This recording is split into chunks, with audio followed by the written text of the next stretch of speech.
आदाब नाजरीन, मैं हूं आपका मेजबान कासिम भट्टी और आप देख रहे हैं तस्नीम टीवी। चलिए रुख करते हैं आज की ताज़ा तरीन खबरों की तरफ। हाई टेंशन लाइन के करंट से जले हुए नौजवान की मौत। लवाकिन ने नाश को 4 घंटे तक थाना नवालगढ़ के सामने रखकर मुजाहिरा किया। SDM की यकीन दहानी पर अमल किया। जुमा के रोज झंझनू के नौलगढ़ कस्बे सेकर रोड पर वाक़या जेर तामीर मकान में मजदूर मुकेश कुमार 33,000 वोल्ट की बिजली के लपेट में आकर जल गया और शदीद जख्मी हो गया। शदीद जलने वाले नौजवान को इसी दिन जयपुर के SMS अस्पताल में दाखिल किया गया, जिसके बाद नवालगढ़ के सरकारी अस्पताल में इब्तदाई तिब्बी इमदाद दी गई। फिर की शाम इलाज के दौरान मुकेश कुमार की जयपुर के SMS अस्पताल में मौत हो गई। आज सुबह पोस्टमार्टम के बाद नाश वर्षा के हवाले कर दी गई। जैसे ही मुकेश कुमार की लाश मंगल की दोपहर नवालगढ़ पहुंची, उसके खानदान के अफराद और इलाके के दीगर लोग लाश को थाने के सामने रखकर धरने पर बैठ गए और जेर जमीन के मालिक प्रेम चौहरदार के खिलाफ कार्रवाई की। तमीराती घर और महकमा बरकियाती के अफसरान और मरने वालों के लवाकिन को मुआवजा अदा करना। मकतूल मुकेश कुमार के वालिद मक्खन लाल ने भी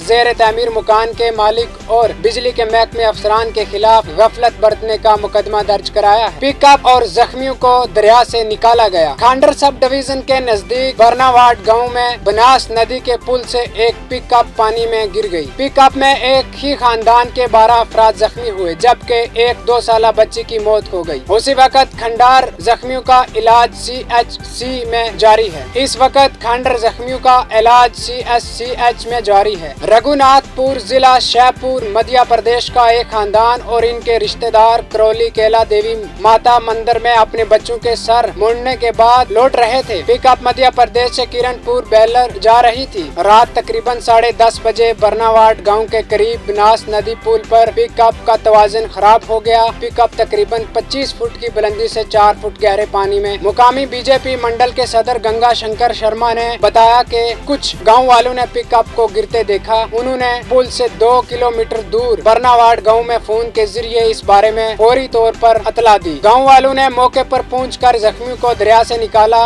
इसके बाद हादसे की मालूमात पुलिस को दी गई। खंडर और बरनावाट पुलिस स्टेशन मौके पर पहुंच गए। जख्मियों को खंडर CHC लाया गया और CHC इंचार्ज डॉक्टर राम राज मैना, डॉक्टर अरविंद मठोरिया और डॉक्टर अनिल जैन अस्पताल पहुँचे। तमाम जख्मियों का इलाज जारी है, जबकि मैना कशी बेटी लाला राम महारी को डॉक्टरों ने मुर्दा करार दे दिया। देखते रहिए तस्नीम टीवी अपने मेजबान कासिम भट्टी के साथ। गुलामी उन्हें मंजूर नहीं थी और आजादी को हम खोने नहीं देंगे। हम हैं सच के साथ, हम हैं आपके साथ। आजादी की ओर एक कदम और, तस्नीम टीवी के साथ।